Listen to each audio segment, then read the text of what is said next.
목소리로 봉독하겠습니다. 바리새인들은 돈을 좋아하는 자들이라 이 모든 것을 듣고 비웃거늘 예수께서 이르시되 너희는 사람 앞에서 스스로 옳다 하는 자들이나 너희 마음을 하나님께서 아시나니 사람 중에 높임을 받는 그것은 하나님 앞에 미움을 받는 것이니라. 율법과 선지자는 요한의 때까지요 그 후부터는 하나님 나라의 복음이 전파되어 사람마다 그리로 침입하느니라. 그러나 율법의 한 획이 떨어짐보다 천지가 없어짐이 쉬우리라. 무릇 자기 아내를 버리고 다른 데 장가드는 자도 가늠함이요 무릇 버림당한 여자에게 장가드는 자도 가늠함이니라. 한 부자가 있어 자색옷과 고운 베옷을 입고 날마다 호화롭게 즐기더라. 그런데 나사로라 이름하는 한 거지가 헌데투성이로 그의 대문 앞에 버려진 채 그 부자의 상에서 떨어지는 것으로 배불리려 하매 심지어 개들이 와서 그 헌데를 핥더라. 이에 그 거지가 죽어 천사들에게 받들려 아브라함의 품에 들어가고 부자도 죽어 장사되며 그가 음부에서 고통 중에 눈을 들어 멀리 아브라함과 그의 품에 있는 나사로를 보고 불러 이르되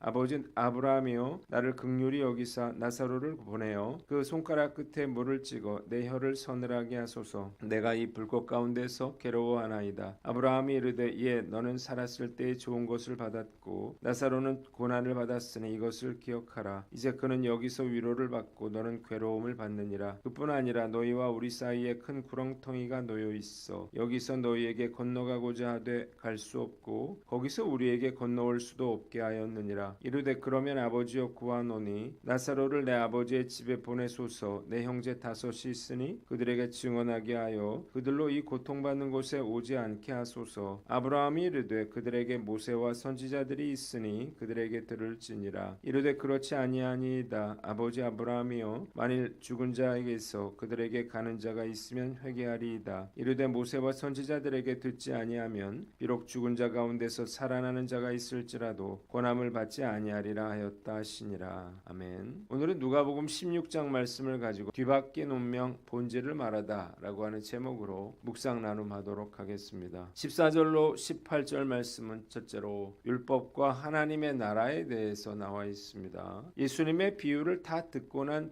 바리새인들은 예수님을 비웃었습니다. 예수님의 말씀을 듣고 화가 났기 때문입니다. 그러자 예수님은 너희가 사람 앞에서 스스로를 의롭다 하는 자들이고 하나님께서 너희의 마음을 아시며 사람들에게 높임을 받는 것은 하나님께 미움을 받는 것이라 강하게 질책하셨습니다. 율법과 선지자를 통해서 구원받는 때는 요한의 때까지고 그 이후부터는 하나님 나라의 복음이 전파되어 사람마다 그리로 침입한다는 것입니다. 그러나 율법이 쓸모없어진 것은 아니었어요. 율법의 한 획이 빠지는 것보다 하늘과 땅이 없어지는 것이 더 쉽다는 것입니다. 예수님은 자기 아내를 버리고 다른 데 장가드는 자도 간음하는 것이고 버림받은 여자에게 장가드는 자도 간음하는 자라 경고하셨습니다. 본문이 우리에게 주는 교훈이 있는데 첫째로 돈에 대한 욕심을 버려라는 것입니다. 예수님께서 바리새인들을 책망하신 첫 번째 이유는 그들이 돈을 좋아하는 자들이었기 때문이에요. 바리새인들은 가난은 하나님의 저주의 상징이고 또 믿음이 없는 증거라고 생각했습니다. 그래서 그들은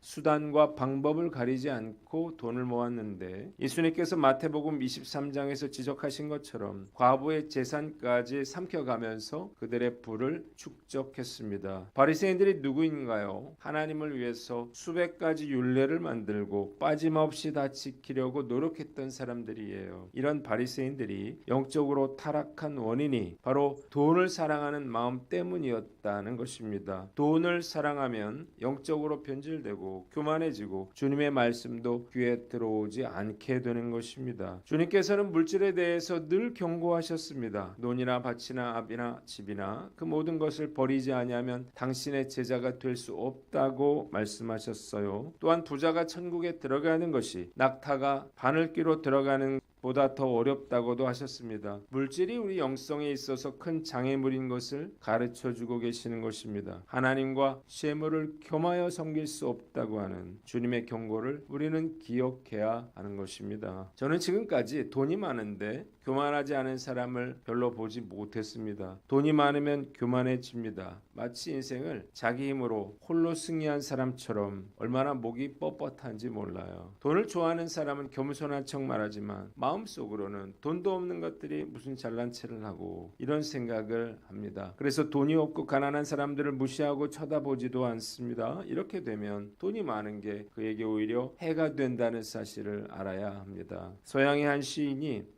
시편 23편을 이렇게 바꾸어서 불렀어요. 돈은 나의 목자시니 내게 부족함이 없으리로다. 그가 나를 안락한 침실에 눕게 하시고 달콤한 술집으로 인도하시는도다. 내 영혼을 병들게 하며 타락의 길로 인도하는도다. 내가 사망의 음침한 골짜기를 다닐지라도 해를 두려워하지 않는 것은 호주머니에 돈이 있음이라. 돈의 권세와 보호가 나를 안전하게 하는도다. 돈이 원수를 만들고 나를 괴롭게 하니 내 머리에는 항상 돈 생각으로 근심의 잔이 넘치는구나. 나의 평생의 욕심과 정욕이 따르리니 내가 돈을 믿고 살다가 죽으리로다. 돈을 사랑하면 진정한 하나님의 평강이라든지 기쁨이라든지 하나님의 나라를 누릴 수가 없고 하나님의 뜻을 분별할 수도 그 뜻에 순종할 수도 없는 것입니다. 바리새인들은 돈을 사랑하다가 이를 책망하시는 주님을 비웃는 자들이 되고 말았습니다. 성경은 우리가 내 인생의 주인이 아니라 청직이라 이렇게 늘 가르쳐주고 계십니다. 내 돈은 내 것이고 내 마음대로 쓴다라고 하는 생각이 있다면 돌이켜 회개해야 할 것입니다. 저는 목사라 한 달 살기도 버겁지만 물질의 청지기로서 돈에 대한 욕심을 버리고 살아갈 것을 다짐해 봅니다. 두 번째는 율법의 정신을 잃지 말아라는 것입니다. 예수님께서 바리새인들에게 자기 아내를 버리고 다른 데 장가드는 자도 간음하는 것이고 버림받은 여자에게 장가드는 자도 간음하는 자라 경고하신 이유가 있었습니다. 당시 이들이 누구든지 아내를 버리거든 이혼 증서를 써주라고 하는 구약의 율법을 해석하기를 남편이 이혼하기를 원한다면 언제든지 이혼 증서를 써주기만 하면 이혼이 가능하다 이렇게 가르쳤기 때문입니다. 실제 모세가 이 말을 했던 이유는 여인들의 지위와 인권을 보장하기 위해서였죠. 그런데 후대의 바리새인들은 이를 악용해서 자기들의 육체적인 욕심을 채우는 도구로 사용한 것입니다. 이 예수님께서 아내를 버리고 다른 데 장가가는 것은 간음하는 행위라 말씀하심으로 율법의 근본 정신을 교훈하신 것입니다. 바리새인들은 그 누구보다 성경을 잘 아는 자들이었지만 그들은 율법을 자의적으로 해석해서 간음죄를 저질렀어요. 무엇이 문제인가요? 그러면서도 스스로 의롭다 여겼다는 것입니다. 율법을 지켰다 생각했기 때문이에요.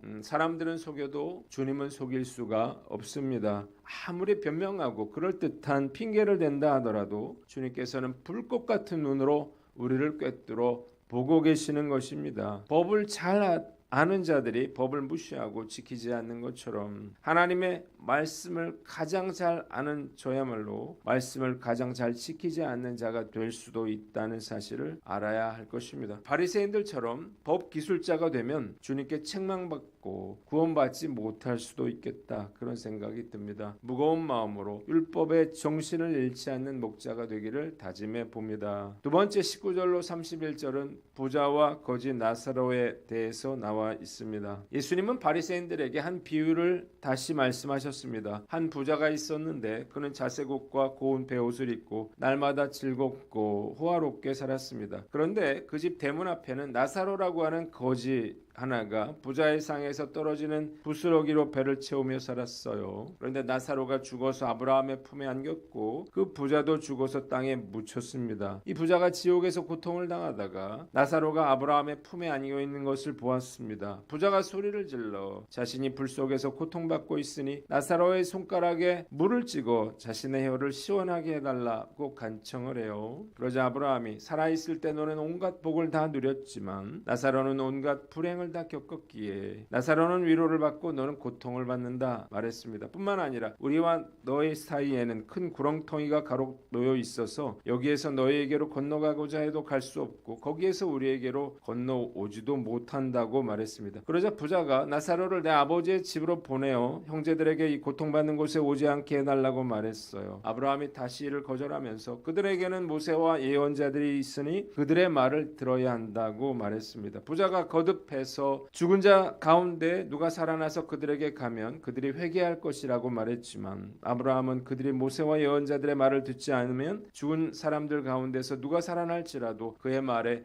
귀를 기울이지 않을 것이라고 말했습니다. 본문이 우리에게 주는 교훈이 있는데 겸손한 마음으로 천국을 준비하라는 것입니다. 부자가 지옥에 간 이유가 무엇인가요? 부자였기 때문이 아니에요. 부자가 지옥에 간 이유는 첫째로 자기만을 위해서 이기적으로 살았기 때문입니다. 부자의 죄는 재물에 많고 풍요로운 데 있지 않았습니다. 다만 이 부자는 자신의 풍요로운 삶에 집착하여 하나님과 이웃 그리고 영원한 미래의 소망마저 생각하지 아니하고 오직 자기의 이기적인 삶을 위해서만 살았다는 것입니다. 자색 옷은 당시 왕과 귀족들이나 입을 수 있는 아주 값비싼 고급 겉옷이었습니다. 또한 고운 베옷은 애굽산의 세마포로 만든 귀한 속옷이었는데 금으로 환산하면 금과 무게가 같아도 값은 2배나 비쌀 정도여서 보통 사람들은 엄두도 내지 못하는 옷이었습니다. 또한 이 부자는 최고의 사치와 호화를 자랑하면서 매일 잔치를 벌이고 삶을 즐겼습니다. 이런 부 자체가 죄는 아니겠죠. 그러나 그는 이 세상의 재물에 대해서 청지기적인 사명을 갖지 못하고 하나님께서 맡겨주신 재물을 오직 자기만을 위해서 사용함으로 하나님의 것을 유용하는 결과를 낳고 자신의 이웃에 대해서 자비를 베풀지 않으므로 율법의 명령을 소홀히 하는 그러한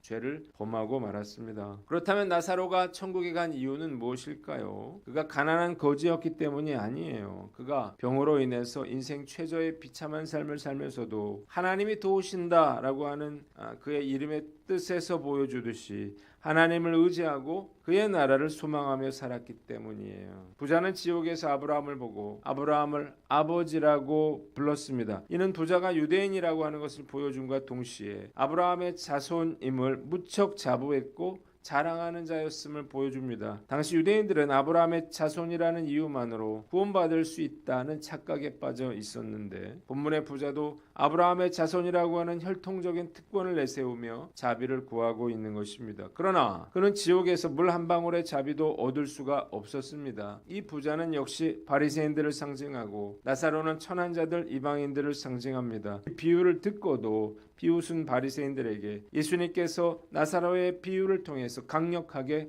경고하고 계시는 것입니다. 이런 오래된 예화가 있어요. 어떤 경건한 감리교 교인이 천국에 가고 있었습니다. 그런데 천국에 가는 길은 지옥인 바다 옆의 길로 가는데 지옥에 빠져 죽은 사람들, 죽어가고 있는 사람들을 볼 수가 있었습니다. 그런데 이것이 웬일인가요? 그가 존경하는 감리사가 목에까지 물이 찰랑찰랑 차올라서 물에 잠기지 않으려고 발버둥을 치고 있는 게 아닌가요? 이분이 놀라서 아이쿠 감리사님 이게 웬일입니까? 놀라서 외쳤더니 이 감리사가 이렇게 말했습니다. 나는 지금 감독님 머리 위를 밟고 서 있는 것이오. 이 이야기는 물론 감리교를 비방하기 위해서 만든 이야기는 아니에요. 소위 성직자라고 하는 사람들, 신앙이 좋다고 칭찬받는 사람들이 하나님의 나라에 들어간다는 보장이 없다는 것을 이야기하고 있는 것입니다. 어느 수도원에 유명한 수도사가 살고 있었는데 그는 경건한 삶을 살기로 유명했습니다. 그 수도원에서 멀지 않은 곳에 가난한 과부가 살고 있었는데요. 그녀는 일자리를 구하지 못했습니다. 결국 그녀는 도둑질을 하게 됐는데 이 사실을 알게 된 수도사는 과부를 불러다가 호되게 꾸중했습니다. 과부는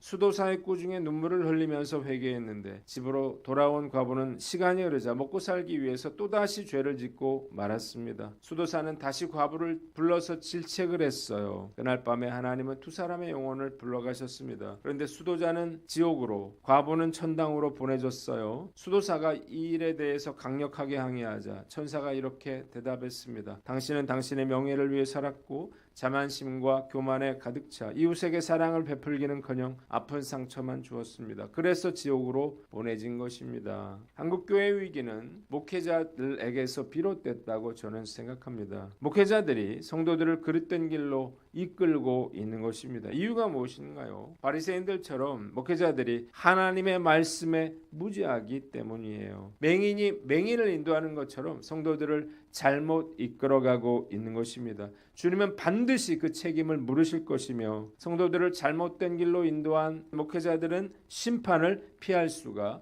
없을 것입니다. 말씀 앞에서 과연 나는 어떤가 돌아봅니다. 저 역시 책임을 피할 수 없다는 생각에 두려운 마음이 들어요. 진리를 아는 자로서 말씀대로 살아야 합니다. 그래야만 구원받을 수가 있는 것입니다. 목사가 돼서 구원받지 못한다면 그것만큼 불행한 일이 어디 있을까요? 오늘 말씀 앞에서 나 자신을 돌아보고 주님께서 저와 여러분들에게 은혜를 부어주시기를 주님의 이름으로 축원합니다. 기도하겠습니다. 하나님 아버지, 우리가 돈에 대한 욕심을 버리고 율법의 정신을 잃지 않고 겸손한 마음으로 천국을 준비하며 살게 하여 주시옵소서.